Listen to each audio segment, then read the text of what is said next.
ពីណានោះសក់ក្បាល Spring Sprong អុយមកចាហើយសាក់តើអើយបាយសម័យនេះហើយនៅមានខ្មោចទៀតណាពុកមកថ្ងៃណាសួយមែនរត់បុកពីអ្នកហ្នឹងចេញទៅមើលផ្លេតអស់អញព្រីស្បលណាព្រីស្បល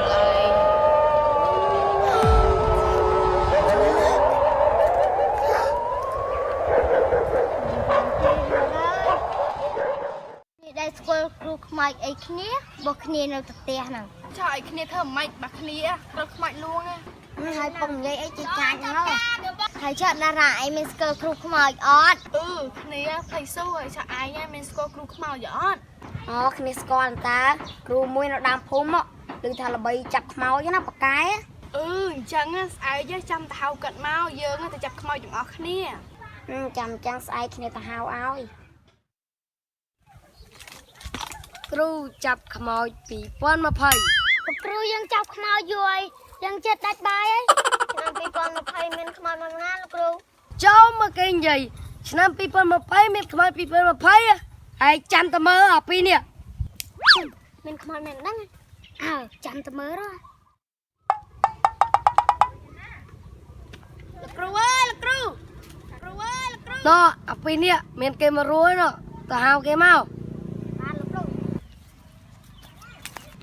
ករួយដែរបងមករកលោកគ្រូចាប់ខ្មោចបន្តិចហ្នឹងហើយចោះកើតនៅអត់លោកគ្រូនៅតើបងចឹងបងសុំជួបលោកគ្រូបន្តិចបានអត់បានតើបងតោះលោកគ្រូជំរាបសួរលោកគ្រូខ្ញុំមានរឿងធំមានរឿងអីឆាប់និយាយមក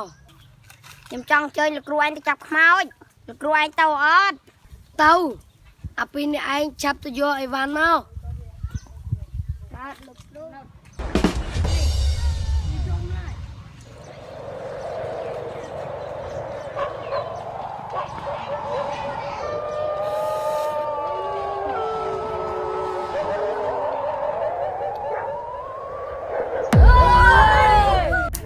ហៅយើងមានការអី